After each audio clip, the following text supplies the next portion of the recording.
Women's rights and gender inequality in Russia. Women have changed in Russia with the rise and fall of both the Russian Empire and the Soviet Union, and with the current establishment of the Russian Federation in 1991. In the Soviet Union, women were newly liberated after the Communist Revolution. They were given more freedom by Lenin and the Communist Party and allowed to become doctors and lawyers along with the men. New laws emerged also during this time period. Marriage was taken away from church and given to the state, and both men and women could sue for a divorce and win. This was particularly good in principle, but not in practice, because women still had civic duties such as maintaining the household, cooking and cleaning, and taking care of the children. In workplaces, women and men had equal job opportunity, but there was still some discrimination. Some jobs preferred men, such as construction workers or laborers, and others preferred women, such as a secretary. Women were often paid less than men, but not by much. They were still required to do domestic work. Women had this home responsibility after a long day at work at the factory or at the office, and this made life tough for some women. Even though men and women were now equal, the bulk of the homely duties were piled onto the women still. Russia's views of women changed under the leaders depending on how conservative or how liberal they were, such as Stalin, who was much more conservative, who pushed women more so into the home, whereas Gorbachev was much more liberal and allowed women into the workplace. After the collapse of the Soviet Union, feminism arose. Both radical feminism and its counterparts, such as the women's rights movement, which is much more soft, arose. But they were both repressed under Russia's patriarchal society that has continued since the collapse of the Soviet Union. Today, Putin is trying to suppress feminism and reestablish more traditional gender roles. This can be seen in a survey taken in 2000 that stated that only 49% of women thought that men and women should have equal roles in society.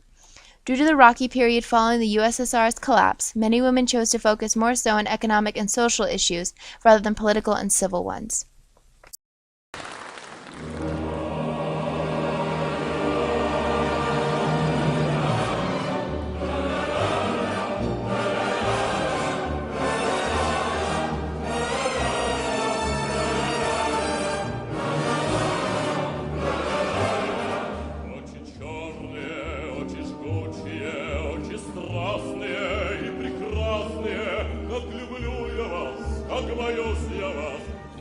Russia's patriarchal society can be seen in the arrest and trial of Pussy Riot. Pussy Riot is an all-girl group in Russia that strongly opposes Putin and his traditional values of women in the home. All three members are active members of the Russian feminist community and are no stranger to political protests, although the only members tried were the three core group members. All members participated in the protests regarding the rigging of Putin's election in 2011 and state that Putin's rule is a patriarchal regime that oppresses women in Russia. Their arrest was due to a performance of an anti-Putin concert with their song Punk Prayer at the heart of it. They were sent to court July 30th to August 9th and 11th of 2012.